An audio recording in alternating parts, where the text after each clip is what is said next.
नमस्कार दोस्तों, स्वागत है आप सभी का आपके अपने YouTube channel online study RGT पर। और दोस्तों आज एससीईआरटी पर पूरे दिन की अपडेट क्या क्या रही वो सारी जानकारी आप लोगों को वीडियो के माध्यम से दे रहा हूं। तो सभी साथी वीडियो में ध्यान से बने रहें, क्योंकि देखिए दिखाने वाला विषय कुछ नहीं है, सिर्फ आप लोगों को ध्यान से सारी चीज़ों को समझना है और सुनना है। और उसके बाद अब आगे क्या रणनीति रहने वाली है उस चीज़ के बारे में भी थोड़ी सी चीज़ें जानेंगे। लगातार सुबह से कॉल्स पर कॉल्स आ रहे हैं, बहुत लोगों से बात हुई जो एससीईआरटी पहुंचे हुए हैं। कुछ साथी हमारे चैनल की तरफ से, बहुत सारे साथी वहां पर गए हुए हैं जो हमारे चैनल से जुड़े हुए हैं, तो अपडेट उनसे लेता रहा। और इसीलिए ग्रुप में मैसेज भी किया था कि थोड़ा सा गला भी जो है वो ख़राब हो गया है, क्योंकि लगातार कॉल पे बात हो रही है, तो है ना। तो मेनली देखिए वीडियो में आते हैं अब, और ज़्यादा से ज़्यादा अपने साथियों को शेयर कर देना, क्योंकि जो लोग परेशान हैं कि आज क्या हुआ वहाँ पर, उनको जानना बहुत ज़्यादा ज़रूरी है कि क्या निर्णय वहाँ पर हुआ आज। तो देखिए सबसे पहली चीज़ तो आज संख्या जो है वो ठीक ठाक इकट्ठा हो गई थी, ठीक है। जबकि ऐसा कोई अनाउंसमेंट नहीं हुआ, कुछ नहीं हुआ, पर फिर भी वहाँ पर 200 से ज़्यादा प्रशिक्षु जो है वो बताए जा रहे थे, वहाँ पर इकट्ठा हो गए थे। जबकि पीएनपी पर बोलने के बाद भी इतने इकट्ठा नहीं होते थे।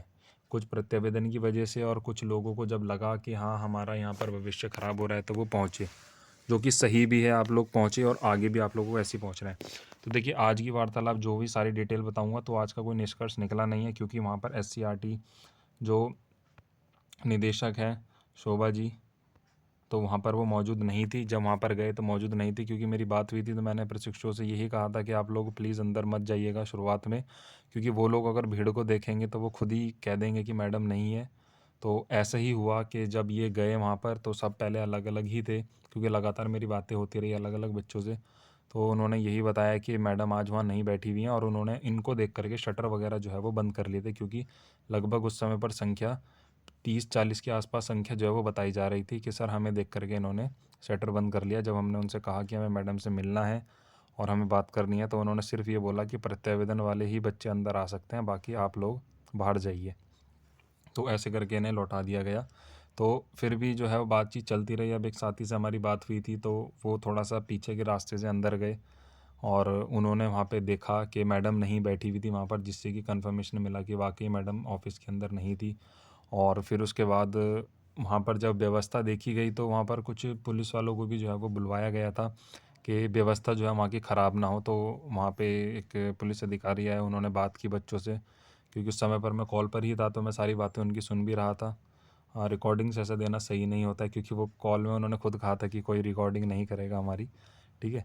तो वहाँ पर जब वार्तालाप हुई सभी से, तो उन्होंने यही सारी चीज़ें पूछी। बच्चों ने बताया कि सर ऐसे ऐसे प्रॉब्लम है। उन्होंने बोला कि चलिए इस बारे में हम थोड़ा सा सोचते हैं, क्योंकि पहले तो वो भगा रहे थे, पर बाद में जब बच्चों ने सारी बातें रखी तो उन्होंने उनको सुनना सही समझा। उसके बाद वे अंदर गए। अंदर एक दो लोग जो हैं उनसे बात हुई। तो वहाँ पर देखिए फिर जो है मैंने उनसे कहा था कि आप लोग, क्योंकि मुझे भी उस समय पर ध्यान नहीं था कि विजय किरण आनंद आनंद जी जो है वो दोबारा से एससीईआरटी आ गए हैं, क्योंकि बीच में ये गोरखपुर के आईएएस जो है, मतलब वहाँ के जो है जिलाधिकारी के रूप में जो है नियुक्त हुए थे, पर उसके बाद दोबारा से इन्हें एससीईआरटी भेज दिया गया है, ठीक है। तो मुझे भी इस समय पर इतना ध्यान नहीं था, पर अचानक से माइंड में आया, क्योंकि मैं थोड़ा सा नाम मेरे माइंड से स्लिप कर रहा था, तो मैंने भाई को बताया कि आप लोग इनसे मिल सकते हो, क्योंकि पिछली बार भी सर ने बातें सुनी थी, सपोर्ट किया था, तो इसलिए।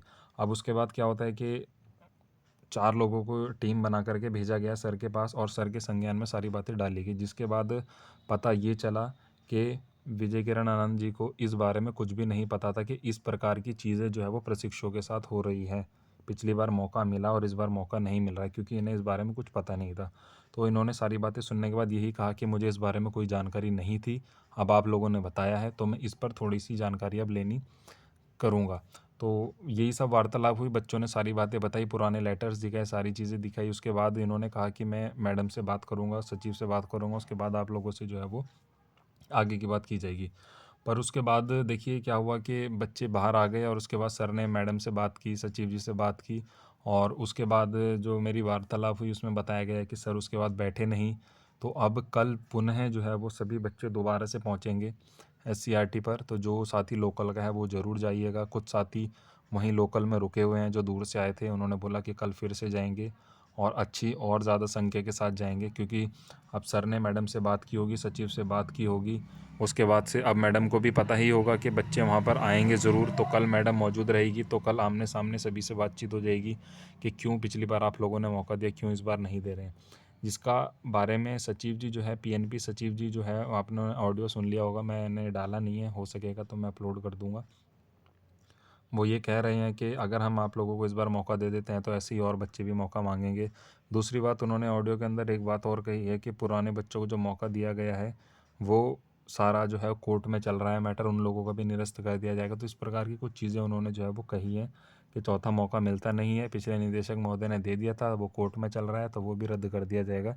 यानी कि उनके कहने के हिसाब से जो बच्चों को मौका मिला है तो उनकी भी रद्द हो जाएंगी। इस तरीके से जो है उन्होंने कुछ बातें कही हैं, ठीक है। मैं आप लोगों को ऑडियो कुछ समय बाद जो है वो भेज दूँगा। तो देखिए, यही सारी चीज़ें हैं, यही सारे हमारे पास प्रूफ़ हैं कि पिछली बार जब आप लोगों ने मौका दिया तो हमें इस बार चाहिए, 4 चांस चाहिए। एक-एक नंबर की वजह से बच्चों का डीएलएड अटका हुआ है। तो ये रिक्वेस्ट जो है वो हम सर से बच्चों द्वारा जो है वो की गई है। अब कल इसका मेन निष्कर्ष निकलेगा, क्योंकि कल शोभा मैडम भी मौजूद रहेंगी, वीके आनंद जी, विजय किरण आनंद जी सर भी वहाँ पर मौजूद रहेंगे। और कह नहीं सकते, अगर हो सके कि अगर सर ने ज़्यादा इस मुद्दे को सीरियस लिया हो तो हो सकता है कि सचिव जी को भी ये बुलवा सकते हैं कि आमने सामने सारी बातें जो है वो ये लोग करेंगे। अब क्योंकि देखिए, सभी एक ही विभाग के हैं तो सभी आपस में इस चीज़ का निष्कर्ष निकालेंगे कि भाई अब करना क्या है हमें आगे, क्योंकि बच्चे जो यहाँ पर परेशान हो रहे हैं इन चीज़ को लेकर बहुत बहुत, और लगातार आप प्रतिवेदन भी लिए जा रहे हो और उसके बाद आप कह रहे हो कि हम चांस ही नहीं देंगे। तो ये सारी चीज़ें एक साथ ऐसे नहीं चल सकती। तो इसलिए अब जो है वो बच्चे वहाँ पर रुके हुए हैं। अभी मेरी थोड़ी देर पहले बात हुई थी, वो वहीं पर सभी रुके हुए हैं। कुछ बच्चे और जो है वो रात को अब निकल गए हैं, वो भी जा रहे हैं। तो कल जो है वो आमने सामने वार्तालाप हो जाएगी।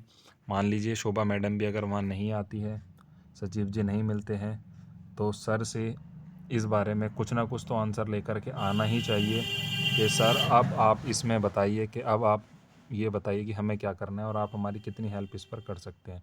तो कल और साथी जो है वहाँ पर पहुँचेंगे और इस बारे में आगे बात छेड़ेंगे, और अगर किसी वजह से कोई निष्कर्ष नहीं निकलता है तो उसके बाद फिर एक अलग धरने की बात हो या फिर एक अलग रणनीति की बात हो, वो करने चालू करेंगे और उसके ऊपर कार्य जो है वो किया जाएगा। तो इस चीज़ को लेकर के भी आप प्लीज़ टेंशन फ्री रहिए कि मौका नहीं मिल रहा है, कुछ ना कुछ तो कल निष्कर्ष निकलेगा और उसके बाद आगे की रणनीति आप लोगों को सारी बताई जाएंगी, ठीक है। तो चलिए, मिलता हूँ आपसे नेक्स्ट वीडियो में नेक्स्ट अपडेट के साथ।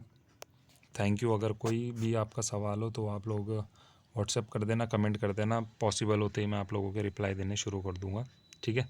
Thank you.